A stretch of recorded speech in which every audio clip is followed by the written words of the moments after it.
am Redeemer and Master Ministries. I am Redeemer and Master Ministries.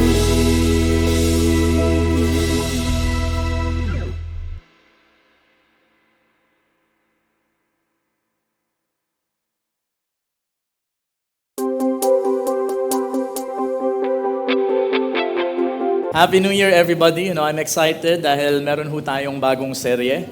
And ito ho ang tulad na nasabi ko kanina, this is the first Sunday of 2024. Alright? So the first Sunday of 2024. Every time sineselebrate ho natin ang New Year, balik muna ho tayo dun sa mamaya. Ayan, sige. Wala ba? Alright, yun. Okay. So every time we start the year, isa ho sa mga madalas na pinag-uusapan natin na yung kung tawagin ho natin na yung New Year's resolution. Right? How many of you yung hindi pa nananawa at may lakas pa ng loob na magbahagi ng kanyang New Year's resolution kahit laging napapako? May ganun pa ba sa inyo? Ako parang nakasawaan ko na yun, no? Kasi parang at the start of the year, you're going to come up with a set of New Year's resolutions and ibabahagi mo sa iba, and then midway through the year, it's just gonna fizzle out and then you're just gonna forget it, and then next year, uulitin mo lang, or maybe you're gonna move on to another set of New Year's resolutions. If you were to ask me, normally ho, ang rason kung bakit hindi nangyayari ang ating New Year's resolution, maliban ho sa kulang tayo ng determinasyon, it could be that we are pursuing the wrong New Year's resolution. It could be that the New Year's resolution we set before us ay isa hong New Year's resolution na very short term, madali hong iwanan, madali hong abandonahin, kasi hindi naman talaga ganun kahalaga sa ating buhay. And so this morning, I want to propose to you a New Year's resolution, that is worth pursuing not only this year, but for the rest of your life. At ito rin ho ang title ng ating serye na kanina pa hong nakita nyo na at ipapakita namin uli. So, if there is one resolution that is worth pursuing, not only this year, but the rest of our lives, it is the resolution of living well for the gospel. Live well for the gospel. Kung may isang bagay ho na gusto nyong simulang gawin, or maaring nasimulan nyo na itong gawin pero gusto nyong mas paigtingin pa, this is living well for the gospel. And may I tell you, just in case you didn't know, ito rin ho ang title ng ating serye. Nasisimulan ko ho ngayong araw at pag-uusapan ho natin the rest of the month of January 2024. Live well for the gospel. Can you say that aloud? Live well for the gospel. And para ho mas maging malinaw ang ating pag-uusapan, we're going to base our discussion on Titus chapter 2 verses 1 to 10. Now for this morning, I'm going to cover the whole passage. And sa mga susunod hong linggo, idadissect natin itong passage na ito. Pag-uusapan ho natin ito ng mas malapitan so that we would know specific ways, or more specific ways rather, on how we can live well for the gospel. In the meantime, I want to introduce you to the chapter of Titus 2. Alright? So Titus 2 verses 1 to 10, ito ho ay hango sa New International Version. Alright? So pwede ho bang tumayo ang bawat isa sa atin for the reading of the passage? Okay? So Titus 2 verses 1 to 10. Ganito ho ang ating gagawin. Kung ang isang section ay patungkol sa kapisanan na kinabibilangan mo, kasama ka sa magbabasa. Okay? So ganun lang po ha. Alright. So una, sabi dito, you however must teach what is appropriate to sound doctrine. So ang unang magbabasa, older men, mga kalalakihan. Pero isama na rin ho natin, sige, mga ano muna, yung mga umaamin na matanda na sila, pwede ho kayong bumasa nito, okay? So simulan ho natin sa verse 2. 1, 2, 3, read. Teach the older men to be temperate, worthy of respect, self-controlled, and sound in faith, in love, and in endurance. Likewise, okay, tigil na ho kayo. Nasa naman ho yung mga kababaihan, kayo ho ang babasa. Likewise, go ahead. Teach the older women to be reverent in a way they live, not to be slanderers or addicted to much wine, but to teach what is good. Alright, now before we move on, meron ho akong gustong ipaliwanag sa inyo. So obviously, I don't think it's too obvious, pero ito hong letter na ito was written not by Titus, alright? It was written by the Apostle Paul at in-address ho ito kay Tito or kay Titus, alright? Who happened to be one of his mentees or disciples na nagtayo, sila ang nagtayo pero siya ho ang nag-maintain ng church sa Crete. Okay, so that's an island in, if I'm not mistaken, in the Greek or within the Greek Empire. So you call it Crete. Now, one thing that you need to understand about the whole thing we're reading is that meron hong tendensiya si Apostol Pablo na kapag nagsusulat ho siya ng listahan ng mga dapat gawin, hindi dapat gawin, or mga dapat na kaugalian, hindi dapat na kaugalian, hindi niya ho intensyon to come up with a complete or exhaustive list. It is very seldom, bihira ho ng intensyon niya ay magkaroon ng isang kumpletong listahan that applies to all people in all generation. Madalas, especially kung maalala nyo, siya rin ang sumulat ng Corinthians, diba? So sa 1 Corinthians, meron ho dong chapter ng love. Hindi ba? Anong chapter nga ho yun? Chapter 13, diba? Sinabi na love is patient, kind, and so on and so forth. Madalas ho, and marami hong mga nagthi-theorize na yung mga sinusulat ni Apostol Pablo doon, karamihan doon ay direct ho na in reference, to some people during the time. Pag sinabi niya daw na love is patient, ibig sabihin baka narinig niya, from his informers or informants rather, na marami doon na mga impatient. So sinasabi niya that love is patient. Now in this case, hindi ho ito kumpletong listahan. Kasi kung kompleto yan, meron ng excuse yung mga kalalakihan na uminom. Dahil ang sinasabihan lang na huwag uminom ay ang mga kababaihan. So pwedeng sabihin ng kalalakihan, yun naman pala okay na tayo, hindi naman pala binabawal sa atin. But again, kinaklarify ko ho, this is not meant to be an exhaustive list. Alright? Now, let's continue. Baka lumusot O sasabihin naman ng mga lalaki, yun naman pala, hindi naman pala tayo, ng mga babae, hindi naman pala tayo sinabihan na maging temperate. So pwede nating pag-initan ng ulo, want to sawa ang ating mga asawa. It doesn't work that way, alright? So let's move on. Yon. So verse 4, younger women. Yung mga hindi umamin kanina, ngayon na ho ang time para kayong magbasa. So the younger women, verse 4, then they can urge the younger women to love their husbands and children. Hindi pa ho kasama dito yung mga walang asawa, pasensya na. Okay. To be self-controlled and pure, to be busy at home, okay? To be kind, and to be subject to their husbands so that no one will malign the word of God. Once again, it's not an exhaustive list. Yung mga, those who felt good about themselves, husband, kahit wala pang husband, okay lang yun for a time, at least it made you feel good. Now, let's continue. Alright, verse 6, eto naman, young men. Nasaan yung mga young men dyan? So, similarly, basa po, encourage the young men to be self-controlled. In everything, set them an example by doing what is good. In your teaching, show integrity, seriousness, and soundness of speech that cannot be condemned, so that those who oppose you may be ashamed because they have nothing bad to say about us. And then finally, nasa na mga slaves ng slaves ng pagmamahal? Hindi. Lahat ho ng mga empleyado, nagtatrabaho, hindi man nagtatrabaho para sa isang employer, nagtatrabaho para sa asawa, hindi, joke lang. Okay, so basahin ho natin itong lahat. Verse 9 to verse 10. Teach, okay?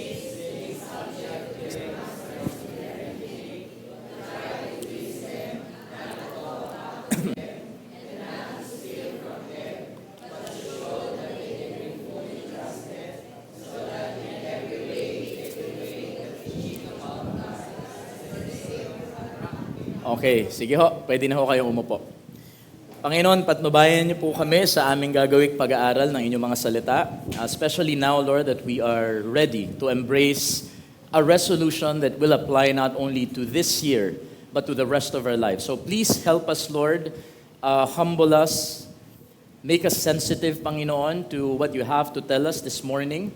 Because whatever your message to us this morning, ano man yung mensahe niyo, Panginoon, will likely define how the rest of our year is going to turn out. So please, make us focus on you. Make us focus on you alone, not on the preacher, not on the seatmate, not even on the manner of delivery, but simply and entirely on you.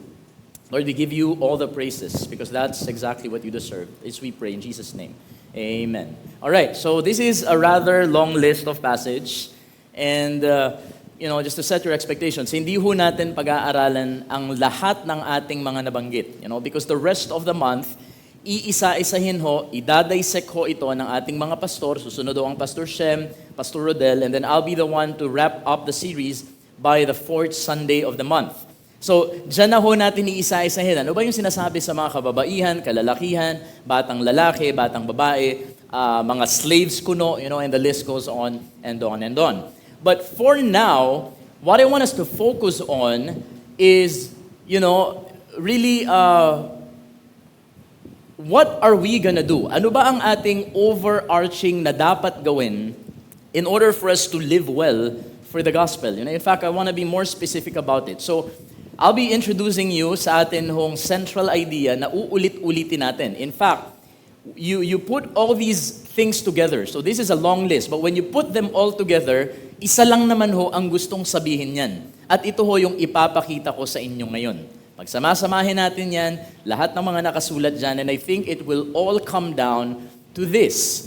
Live intentionally well to amplify the gospel. Alright? So, there is the word intentionally. It's not just about living well. Hindi lang ho yan yung pagbubutihin mo ang iyong pamumuhay. There has to be intentionality. Meaning, dapat talagang intention mo. Hindi yung hindi lang sinasadya. Hindi ho pa pwedeng ganun. Alright? It has to be sinasadya. You have to live intentionally well to amplify the gospel. Now, before I explain this further, I just want to go back to this slide where it says, sa verse 1, sabi ho dito, you, however, must teach what is appropriate to sound doctrine. A lot of people are overly concerned, masyado hong concerned sa tamang doktrina to the point na nag-aaway-away ho sila, nagpapatutsadahan ho sila, just because they think or they believe na meron hong maling doktrina sa kampo ng bawat isa. Alright? But then the Apostle Paul is clarifying that one way for you to know whether you possess the right doctrine is if you are living the right godly lifestyle. If there is something wrong about the way you live, kung meron hong mali sa paraan mo ng pamumuhay, you may want to question whether or not you have sound doctrine. Because you can possess, pwedeng napakaganda at napakadetalyado ng doktrina na pinangahawakan mo, but if it doesn't translate to the way you live your life. Alright? Sasabihin ko ulit, kahit gaano mong kadaming Bible verses na alam, sa susunod na gawin natin yon, sa Christmas party, let's say kayo uli ang mananalo ka ng paulit-ulit. Kung hindi naman nag-translate at hindi yan nakikita sa paraan ng iyong pamumuhay, then you may want to ask yourself, if tama ba talaga ang doktrina mo? Well, there are times when you really have correct doctrine, proper doctrine. But if it doesn't translate to a godly lifestyle, then you have a very big problem. And I don't think that you'll be in a position of amplifying the gospel. You are not in the position to do that because hindi nga, o yung buhay mo is not appropriate for sound doctrine. So hindi pa pwedeng tama ang doktrina, pero basura ang pamumuhay. Alright? Hindi ho magandang combination. So I want us to go back to this. If you want to be a good and effective ambassador of Christ and Christianity for that matter, so this is the resolution na gusto ho nating i-pursue the rest of our lives. We want to live intentionally well to amplify the gospel. So whatever it is na gagawin natin for the sake of the gospel, there has to be intentionality. Hindi ba pwedeng natapat lang, hindi ba pwedeng napagtripan lang, hindi ba pwedeng feeling mo lang isang araw kaya mo ginawa. When you say you are intentional about something, even if you wake up one morning and you don't feel like doing it, you're still gonna do it because you are intentional. Kahit na minsan, gustong-gusto mo nang pagchismisan yung isang tao dahil ang ganda-ganda ng storya, ang ganda-ganda ng kwento, but you're going to refuse to do it because you are intentional about living well in order to amplify the gospel. All right? Now, I want us to focus on the phrase, amplify the gospel. Okay? How many of you are familiar with the word amplify? Taas ang kamay. Sino ang familiar sa salitang amplify? Alright. Okay. So, merong mga nagtaas. Sino ho sa inyo ang familiar naman sa the gospel? Okay. Alright. So, it's good. So, for the sake of those who didn't raise their hands, pag-usapan ho natin yung dalawang pangungusap na ito, or should I say, dalawang salita na ito, or parirala na ito. Let's begin with the word amplify. Okay? So, ano bang ibig sabihin ng amplify? Siyempre, ang unang pumapasok sa ating isip, amplifier, di ba? Pag sinabi natin na amplify. So, amplify, ang ibig sabihin lang ho nito is it big enough? You increase the volume of the sound, especially using an amplifier. Is that simple? Alright? And then, pangalawa ho, it also means to expand by the use of detail or illustration. Now, notice na wala hong sinasabi dito sa kahit anong definition na ito that when you amplify a message, ang ibig sabihin ay babaguhin mo yung mensahe. Hindi ho itong sinasabi. Alright? In fact, pag pinag-uusapan ho natin is amplifying the gospel, it doesn't mean changing the gospel because the gospel cannot and should not be changed. Alright? So, hindi ho pwedeng baguhin ang ebanghelyo. Hindi ho pwedeng baguhin ang gospel, but you can amplify it, meaning you can make it loud enough so that people can hear the message, and by the grace of God, they can be transformed. Pwede ho silang mabago ng mensahe na yon, pero hindi sila mababago kung hindi nila naririnig. You see? Now,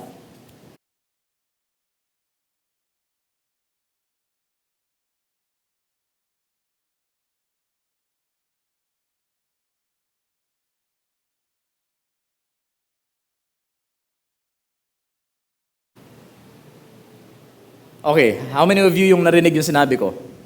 Ang ganda ng sinabi ko, it could have changed your lives. Alright? Yung mga nasa harap narinig nila, ano sinabi ko, Pastor Shem? And? Oh, di ba? Nasa harap na yan, hindi pa narinig yung susunod. Ang sinabi ko, God loves you and you matter to Him. You see, it's a beautiful message. But because it wasn't amplified, meaning it was not made loud enough, did you hear it? You didn't hear it. So the point is, kahit gaano ho kaganda, kahit gaano ka-life-changing ng isang mensahe, and wala na hong mas life-changing pa sa Ebanghelyo, sa Gospel, if the message will be delivered in a way that is not loud enough for people to hear, wala hong mangyayari sa mensahe na yun. Kung ang mensahe ko dito, oy, meron tayong free food, pero hindi nyo narinig, for sure, you're not gonna be able to avail of the free food. Are you following me? Pag ang mensahe ay, meron daw ayuda si Kapitana, kaso, for some reason, ang sinabihan lang tatatlo, syempre, yung iba, hindi na maririnig yun, hindi na sila makikinabang. Okay? By the same token, pag pinag-uusapan ho natin, wala hong question na dapat tayo, nagbabahagi ho tayo ng salita ng Panginoon.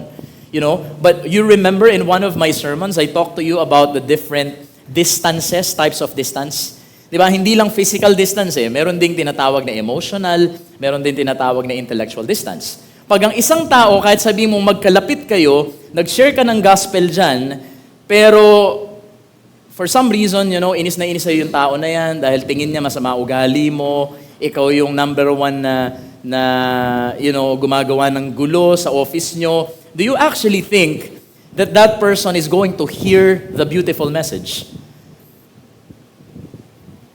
Probably he's going to hear it, but he's not gonna make sense of it the way he or she should.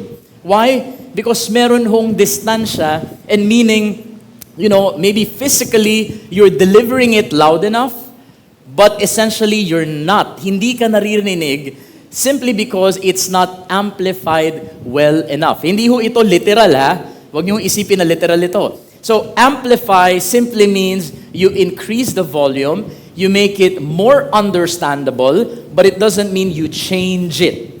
Because you don't change the gospel. And speaking of the gospel, ano ba ang gospel talaga? Of course, there are many ways by which you can define the gospel, but I think in a nutshell, you can think of the gospel as this. The gospel is basically the whole of the Bible. From Genesis to Revelation, that's the gospel. Normally, iniisip po natin yung gospel, ito lang yung makasalanan ako, namatay ang Diyos para sa akin, nabuhay siya uli, and so on. Pinatawad niya ako. Pag tinanggap ko to, blah, blah, I will have eternal life, and so on and so forth. And usually, we just refer to John 3:16 when we talk about the gospel, right? Or maybe to a few verses in Romans, sometimes even in Revelations. But when you think about it, ang kabuuan ho ng Bible from Genesis 1:1 all the way to the last verse of Revelation is actually the gospel. It is the gospel. Now, more specifically, the gospel is the good news. In fact, yung word ho na ebanghelyon from which, the gospel was taken, the word gospel was taken, simply meant good news or mabuting balita. At ano ho yung mabuting balita na ito? Ito ang mabuting balita tungkol kay Kristo. This is the gospel. And notice, I didn't say amplify a gospel. In English, pag sinabi nyo yung a or a, it's an indefinite article, meaning wala siyang specific na tinutukoy. Pero pag sinabi mo na the or the, ibig sabihin yun lang yun. And when we talk about the gospel, there is only one gospel. That is the gospel of Jesus Christ. And if there's one gospel that you want to amplify, meaning gusto nyong mas palakasin sa inyong buhay, ito ho ang ebanghelyo ng Panginoong Jesus. Alright? So now na na-clarify na ho natin ang kahulugan ng amplify, meaning you make the same message louder, you illustrate it maybe by demonstrating it in your life. Alright? Now, let me get back, dun sa atin hong central idea. So you want to amplify the gospel, and the question is, how are you gonna do it? Well, you live intentionally well. Live intentionally well. Pagbutihin ho natin ang ating pamumuhay. Pagbutihin ho natin ang ating pakikitungo, even sa ating mga in-laws. Pagbutihin ho natin ang ating paghahanap buhay. Pagbutihin sa mga estudyante dito, pagbutihin natin hindi lang ang ating pag-aaral, pero ang pakikipag-ugnayan natin sa ating mga kapwa mag-aaral. Kasi kahit ikaw pang pinakamatalino, kung ang sama-sama ng ugali mo, by the time that you share the gospel, I don't think they'll be that open. You see? Wag na nga lang gospel, yung invitein mo na lang sa church. 'Di ba? Kung ikaw yung sa school mo, ikaw yung kilalang bulakbol, ikaw yung kilalang nagkakating at pinakapasaway, tapos sasabihin mo, punta kayo sa church namin. Pag narinig kayo nung nanay at tatay nung bata na yun, wag kang sasama dyan. Baka maging bulakbol ka rin. May ganun ba kayong kakilala? Or ganun ba kayo mismo? Okay? So, it's not just about sharing the gospel. Yes, it's good, but you have to live intentionally well to amplify the gospel. Because like I said earlier, kahit ganoong kaganda ng isang mensahe, kung hindi naman ito maririnig for whatever reason, then that beautiful message is just gonna be wasted. Masasayang lang ho ang napakaganda sanang mensahe ng Panginoon para sa ating mga kapwa mag-aaral, sa ating mga kaopisina, sa ating mga kasama sa bahay, ating kasama sa komunidad, sa ating mga kapamilya. So in order for that not to happen, what should we do? Live intentionally well to amplify the gospel. Okay? There is nothing about the gospel that you ought to change. Wala tayong iibahin. The gospel is beautiful in and of itself. Alright? But there are times when no matter how beautiful it is, some people cannot hear it. Marami hong pwedeng dahilan. Pero isa sa mga dahilan na yon is because yung nagdadala ng gospel, yung buhay niya does not align with the gospel that he or she is preaching. So para hindi ho mangyari, live intentionally well to amplify the gospel. And the rest of our time together, I'm going to talk to you about 3 ways on how you can do this. 3 pamamaraan, paano ho tayo makakapag-live intentionally well in order to amplify the beautiful gospel of Jesus Christ. Alright? So 3 ways in which we could amplify the gospel. Number 1, live a lifestyle that honors God's word. Alright, can you say that? Live a lifestyle that honors God's word. Now, meron hong mga specific behavior na binanggit dito, pero hindi ko na ho iyon uulitin dahil nabasa na natin. And like I said earlier, ito ho ay pag-uusapan natin ng mas malapitan sa mga susunod na linggo.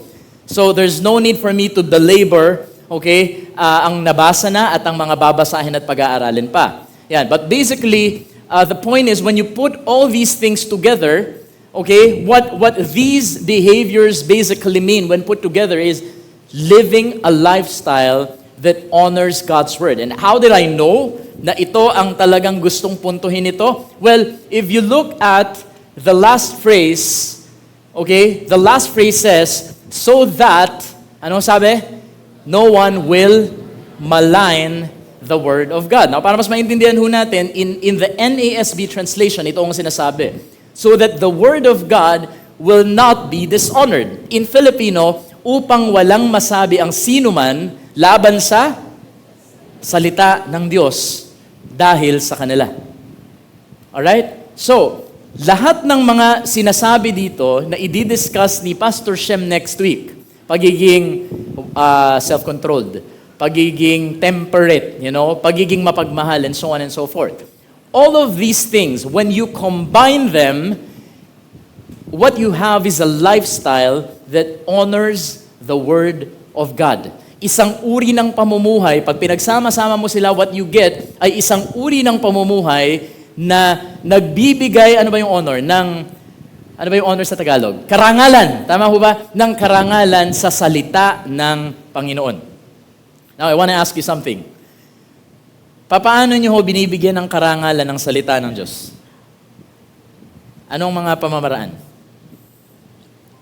Well, yung iba sa atin, ito ang ginagawa. Yan, yung iba, laging nagpo-post ng Bible verses. So that's one way to honor the Word of God. And there's nothing wrong with it. Alright? Nagiging mali lang yon kapag ikaw ang promotor na nagsisend, pero ikaw din ang kumukontra.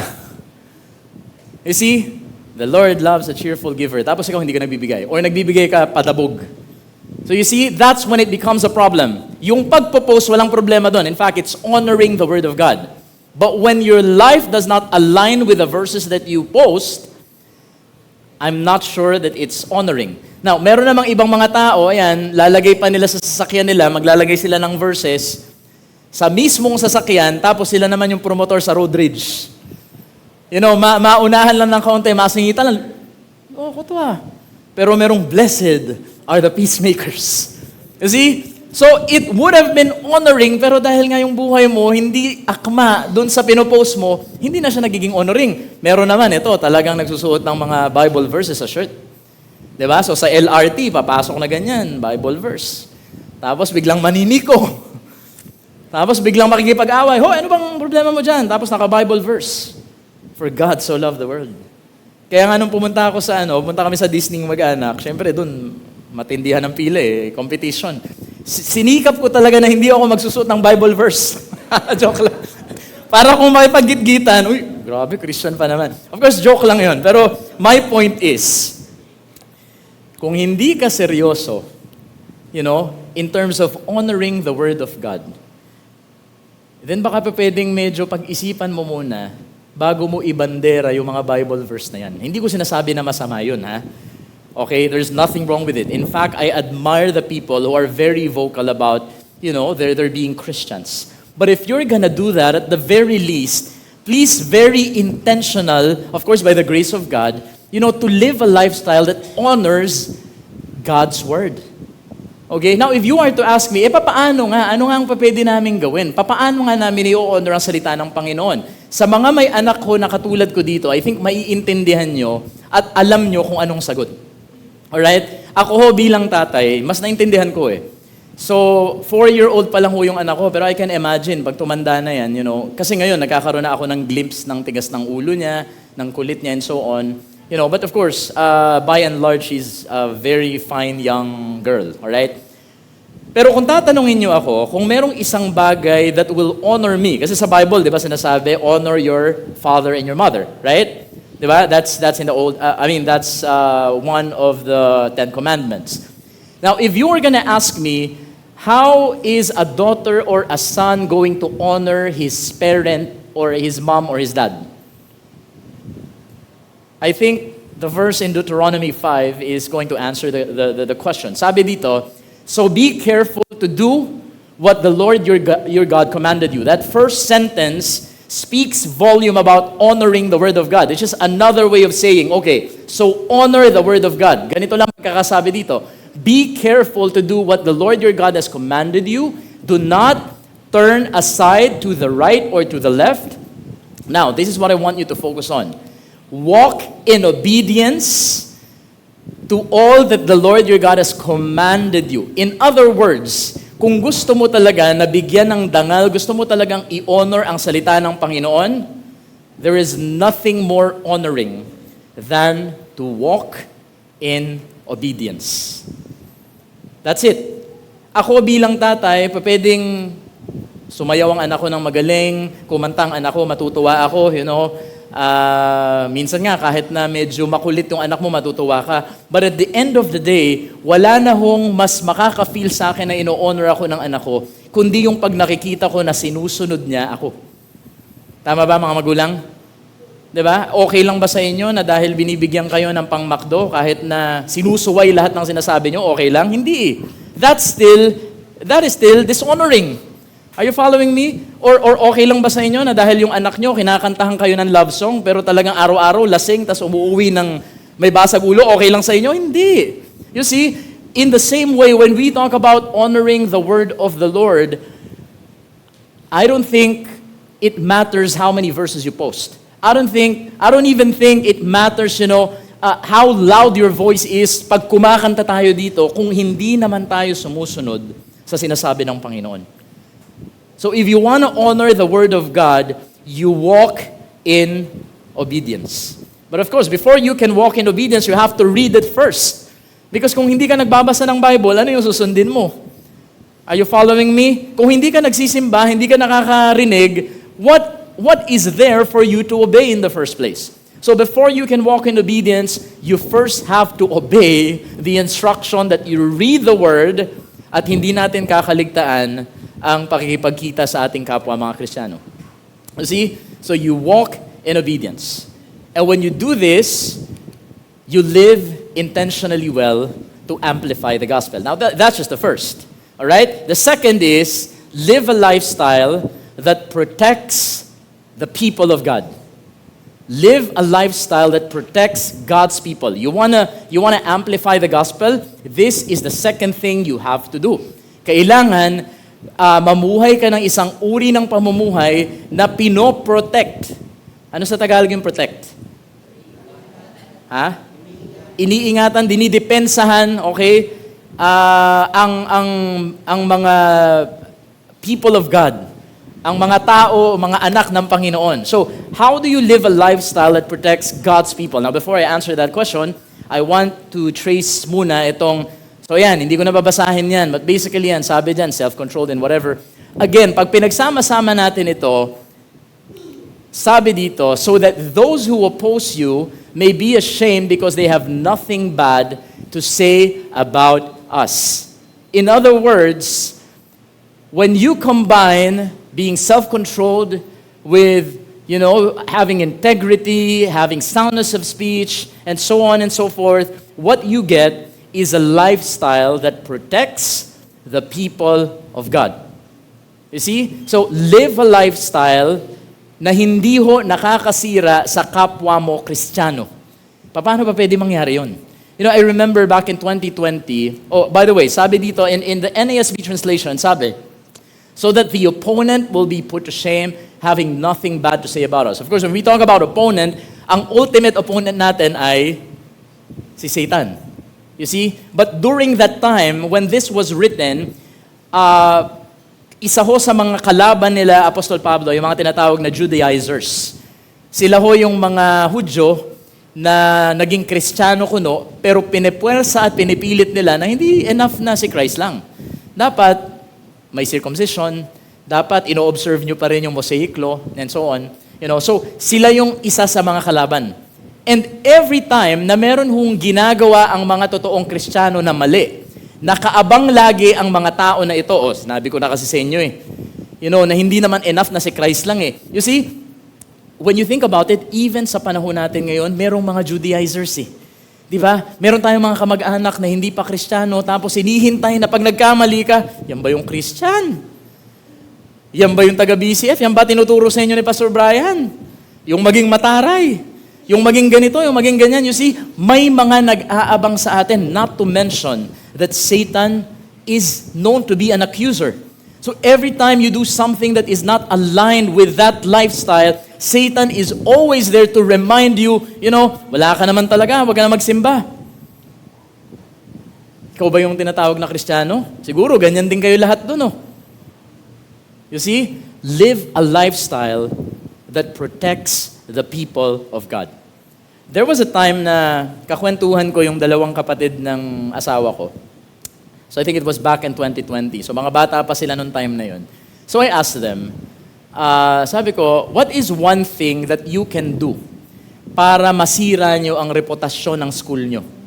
So ano lang, out of nowhere, parang kwentuhan lang. Ano yung pwede nyong gawin na isang bagay na sure kayo na masisira ang inyong school? Alright? So ano tingin nyong sagot? Anong pwede mong gawin na isang bagay?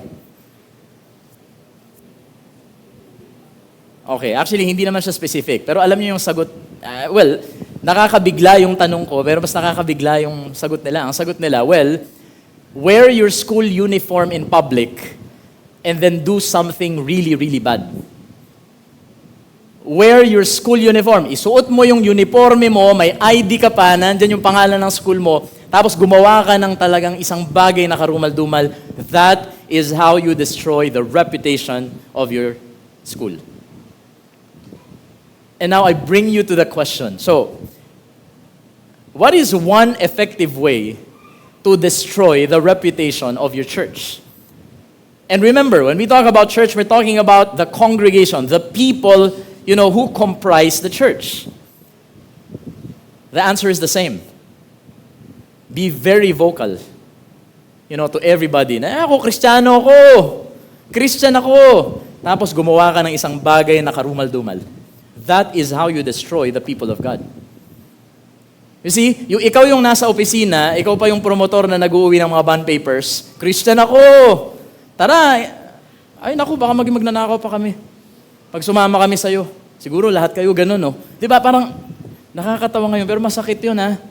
You see? O kunyari sa bahay mo, sa inyong family reunion, kung umattend kayo ng family reunion, kayo yung promotor na nagchichismis ng mga tao. Tapos sa huli, alam mo, mahal ka ng Diyos. Sabi, mahal ka ng Diyos. Are you still with me? You see, hindi ko na napakita yung picture sa inyo, but that was their response. Wear your school uniform. You tell everybody you're Christian. Lagay nyo sa Facebook account nyo na Christian ako. Tapos lagi kayo magsusuot ng shirt ng BCF. Tapos mag-1, 2, 3 kayo sa jeep. Tapos sa bahay nyo, kayo lagi yung pinakamainit ang ulo. Na pag dumating kayo, wala nang masaya.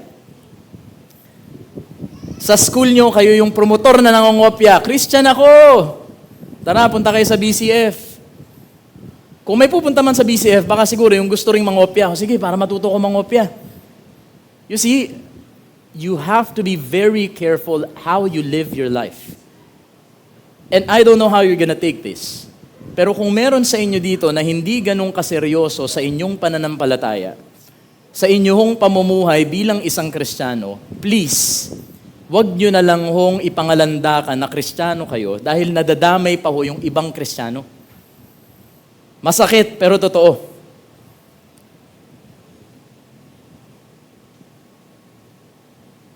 Pakikalabit mo na nga katabi niyo, okay lang yan, Beshi. Okay lang yan, pare-pares lang tayo. I-comfort na lang natin ang isa't isa dahil minsan lahat tayo nagkakamali naman talaga.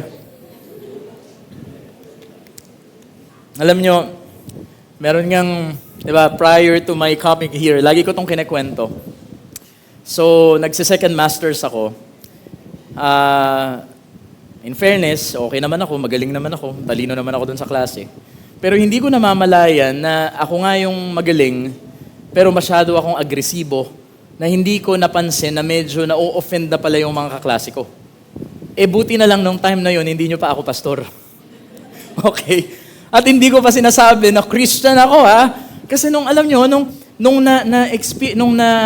when it already, parang dawned on me na, teka, parang hindi nga maganda yung testimony ko, no? Parang daming naiinis sa akin kasi matalino nga ako pero masama yung, alam mo yun, parang hindi ako magandang pakisamahan. Parang after nun, alam nyo, parang nahihiya nga ako mag-preach kasi sabi ko sa asawa ko, naku, baka mamaya makita nila ako sa TV, makita nila ako sa Facebook, tas, ha? Yan ba? Meron ba sa inyong ganon? Yung naka-feel na kayo ng ganon minsan? Diba na tipong parang, pero at least, in fairness naman sa akin, at least may kahihiyan ako. At least nahihiya ako, hindi, Christian ako. Tapos ikaw yung pinaka-ganon sa, diba, sa lugar na yon. So again, wala naman hong maging masama na maging proud kayo na Christian at maging proud ako na Christian. But please, very careful or be very careful how you live your life.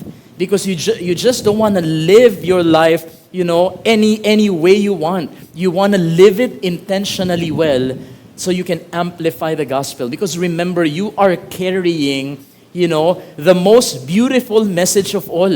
A message that can transform lives and communities. And it's up to you whether you're gonna amplify it or hihinaan mo siya in such that hindi na siya maririnig by the time that you open your mouth. You see, sabi nga nila si Saint Francis of Assisi, although ito ay mga chismis lang, hindi naman napatunayan sa history, there is this very famous quote that's usually attributed to him, na madalas iniisip na sa kanya galing. Parang sabi dito, preach the gospel at all times, and if necessary, use words. Yan, narinig nyo na yan? So, ibahagi mo ang salita ng Panginoon at kung kinakailangan, gumamit ka ng salita. What is that statement telling us? That while it's important that we use words, yung iba sa atin dito, ilang gospel illustration ang alam natin, bridge illustration, alam natin yung bracelet and so on and so forth.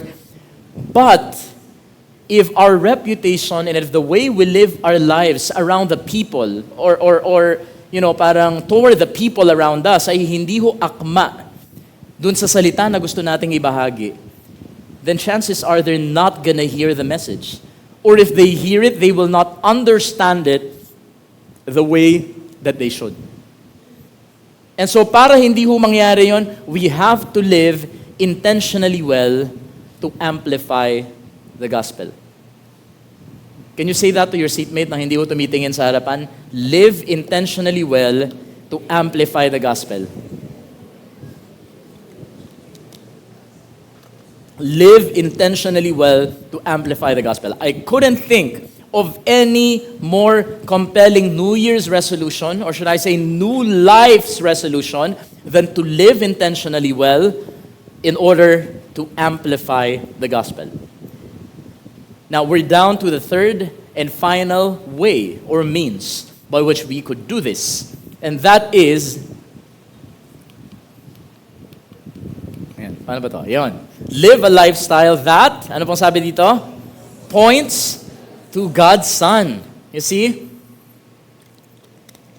Not only do you live a life or a lifestyle that honors the Word of God, not only do you live a lifestyle that protects the people of God, dahil tandaan nyo, ang mga ginagawa nyo, nadadamay ang kapwa Kristiyano nyo, whether you like it or not. Alright? But finally, you live a lifestyle that points to the Son of God. Alright? Which is the very gospel that we preach, the very gospel that we share. And that is Jesus Christ. So kung meron tayong uri ng pamumuhay na ipapamuhay, ito ho dapat ay isang uri ng buhay na tumuturo sa Panginoong Jesus. So pag-usapan ho natin, paano natin ito gagawin? Here, the instruction was meant for the slaves at the time, pero tulad ng nasabi ko kanina, hindi ho ito exhaustive, hindi ho ito kompletong list, at hindi nangangahulugan na itong mga bagay na ito ay nagpe-pertain lamang sa mga empleyado or sa mga slaves. In fact, it pertains to everybody who calls himself or herself a Christian. If you identify as a Christian, then this will also be applicable to you. So walang excuse. Okay? Walang excuse dito. So sabi dito, try to please them not to talk back to them, not to steal from them. Again, hindi ho ito kompletong listahan. And some of these things may not apply to you, but for sure, the purpose, the underlying purpose, for which a Christian is going to do all these things will definitely be applicable sa lahat sa atin. And this is so that in every way, pakibasa nga po, they will make the teaching about God our Savior attractive. Hindi natin, I don't think it was Paul's intention na sabihin niya na, hindi kasi ang pangit kasi ng gospel, so kailangan pagandahin nyo. That's not the point. The gospel is attractive in and of itself. It is already good. Alright? It is already good. But then, kung papaano hong ang isang sign, di ba ang isang sign, kunyari, merong sign na nakalagay na, this way to a great life. For example, this way to a great life. So nakasulat yung sign, pero nakasulat siya sa isang yero na kinakalawang, tapos ang ginamit na pangsulat dugo ng tao. Pupunta ka ba doon? At sasabihin mo, ay, dito ako pupunta kasi this is the way daw to a great life. Pupunta, hindi? Hindi. Di ba? Kasi yung sign, dapat, kahit papano, medyo akma doon sa tinuturo niya. Are you with me? Okay, so, let's continue. So, it says in the NASB translation, so that they will adorn the doctrine of God our Savior in every respect. In Tagalog, upang maipakita nila sa lahat nilang ginagawa, lahat, hindi ho some, lahat nilang ginagawa, ang kagandahan ng katuruan ng Diyos na ating tagapagligtas. So how do you do it? You live a lifestyle that points to the Son of God, that points to God's Son. So, kung ikaw ay isang estudyante, one way that you can do this is to excel in your studies. Because when you excel in your studies, dyan na yung mga lalapit sa iyo yung mga tao. Ito, nangyayari to kay Kuya Kim, kay Brother Kim. Because nagpapakita siya ng kagalingan. So, may mga lumalapit sa kanya. At may mga nayayaya siya. Pero tingin ko, kung si Brother Kim, dun sa school nila ay, yung tipong hindi nagsasubmit lagi ng assignment. Tapos, kung mag-submit man, laging late din sa school. Di ba parang ang hirap na na to God be the glory. Wala namang glorious sa ginagawa mo. So, paano mo sasabihin na to God be the glory? Are you following me? Or kunyari sa kumakanta, so nilagay ko dito si Gary V kasi talagang very talented. And notice na pag si Gary V, talagang ina-acknowledge niya lagi na Jesus Christ, Jesus Christ. Pero imagine niyo kung yung singer ay hindi magaling, tapos ang mahal pang maningil, di ba parang walang karapatan na magsabing, si Lord lang talaga eh. Are you with me? Okay? O kung ikaw ay isang empleyado, how can you live a lifestyle that points to the Son of God? Then maging isang magaling at tapat ka na empleyado. So much so na darating yung panahon na mapapansin ka ng mga kaopisina mo, maging ng boss mo, at sasabihin nila, alam mo, napansin ko kahit na lahat, nag-iinit na ng ulo, ikaw, kalmado ka pa rin. Ano sikreto mo? You see, that is the opportunity for you to open up your mouth and use words to point people to the Son of God. Pero kung ikaw ay isang, hindi mabuting empleyado, yung hindi ka na lang nila matanggal dahil merong dole, pero gustong-gusto ka na talaga tanggalin, and you expect na magkakaroon ka ng opportunity, hindi, si God lang talaga eh. Ano, si God lang yung Si God lang yung dahilan kung bakit ganyan ang buhay mo. You see, so you have to be very careful how you live your lifestyle, or your life rather. Now, kanina sinasabi ko, di ba, yung sign. Yung signage dapat, klaro yan eh. Dapat mabuting basahin. Dito nga, Chinese, mabuti, nagkaroon ng translation. Pero nung merong mga parts sa China, talagang hirap na hirap kami. Kasi saan pa kami pupunta? Kasi talagang Chinese characters. So, very important ang sign. You see? Now, ang mapapansin nyo sa sign na ito, sinasabi Main Street, Nocturnal Alley, hindi pa sila mismo yung lugar, di ba? Parang ito yung medyo na pag-usapan natin noong December. Pero sila ay tumuturo sa lugar. You see? Now, ito pa isang example. Gusto ko sanang ilagay yung picture ni Steph Curry, pero kinulang ako ng oras. So, siya na lang. Ayan, so, sino ba yan? Steph Curry, whatever. So, di ba, napapansin nyo sa mga Sino dito nakakilala kay Steph Curry? Ha? Ha? Diba? Si Steph Curry, meron siyang ginagawa every time nakakashoot siya. Anong ginagawa niya? Tumuturo sa taas. Diba? Hindi naman tumuturo sa baba, hindi tumuturo doon, hindi tumuturo sa coach, tumuturo sa taas. As if to say, I can do all things through Christ who strengthens me. In fact, that's what he has on his shoe. Okay, so tumuturo pag nakashoot. Pero nakita nyo na ba si Steph Curry na after mag-miss, tuturo? Or after a bad game, wala eh. O pwede nga sana, hindi. Ito talaga may kasalanan. Pero syempre, hindi naman yun. But the point is, kung walang maganda sa ginagawa mo, walang kahanga-hanga sa ginagawa mo, how can you even have the opportunity to point people to the Son of God? How can you even say to God be the glory? Can you imagine yung tipong kumanta ka dito, tapos nagkanda sinto-sintonado ka, tapos nasira mo pa yung mic, tapos sasabihin mo to God be the glory. Wala namang, nasan yung glory? You see? So, you have to be very careful how you conduct your life. If you're a student, be intentional about amplifying the gospel by being a very good student. Hindi kailangan na ikaw yung top. Pero at least maging mabuting estudyante ka. Kung ikaw ay isang nanay, i-embrace mo yung pagiging nanay mo, don't hate it. It's a privilege, not just a responsibility from the Lord. Kung papakintabin mo na lang yung sahig, pakintabi mo na ng maganda.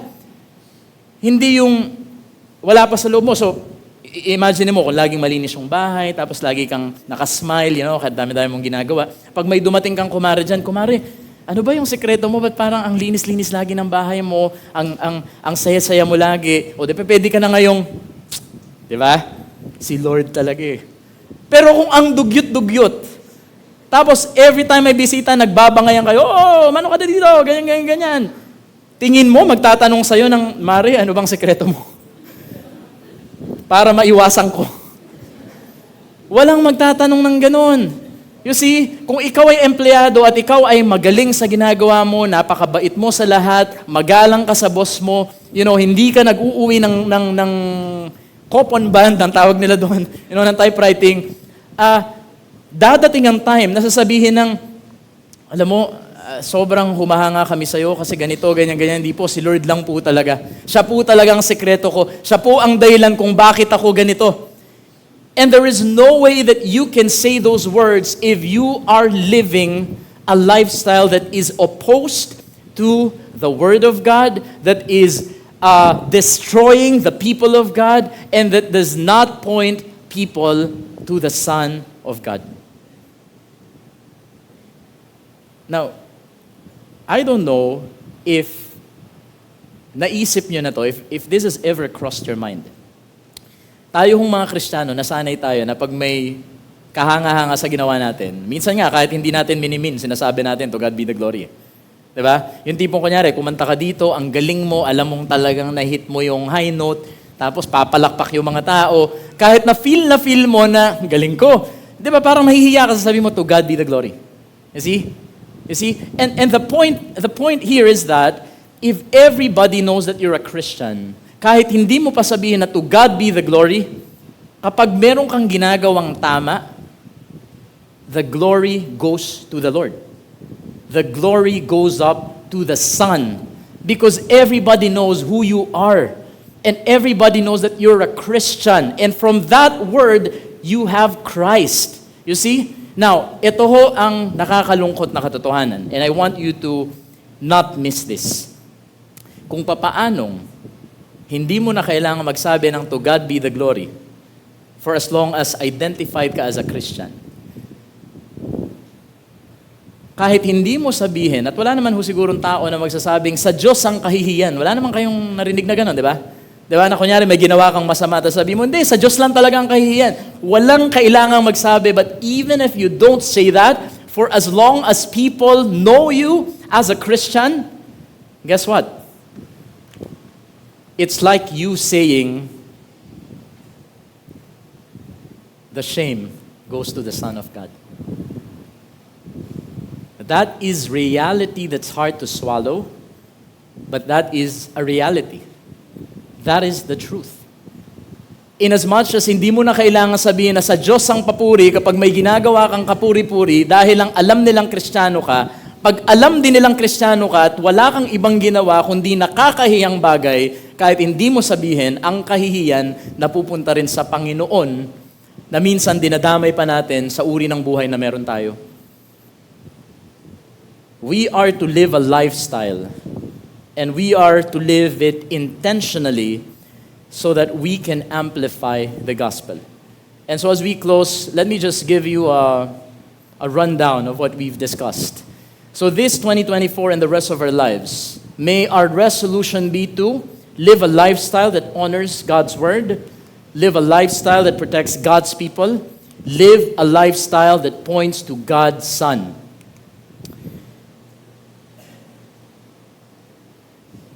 I will be very happy and I will be very proud kung malalaman ko na ang bawat isa sa atin ay nagbabahagi ng salita ng Panginoon sa kung papaano mang pamamaraan.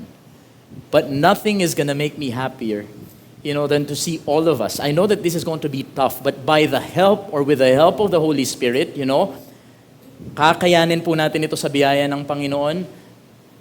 It would be much better if we will start living intentionally well to amplify the gospel, no matter the situation. No matter kung estudyante ka, nagtatrabaho ka, isa kang nanay, isa kang anak, ano man yung ginagawa mo sa buhay, always be intentional about it. Because whether you like it or not, we are all ambassadors of Christ. Tayo ho ay kinatawan ng Panginoon. Marami hong mga tao sa paligid natin, they don't have the time, they don't have the opportunity to open a Bible. Some of them don't even have a Bible, but they have us. They have you. Some of them don't have the time to turn their Bible, to a certain passage, but they have the time to see you. They have the time to interact with you. They have a time to observe your life and the way you live it. That is why I said, and I say it for the last time, if there is one resolution that we have to embrace starting this year and up to the end of our very lives, it is to live intentionally well in order to amplify the gospel.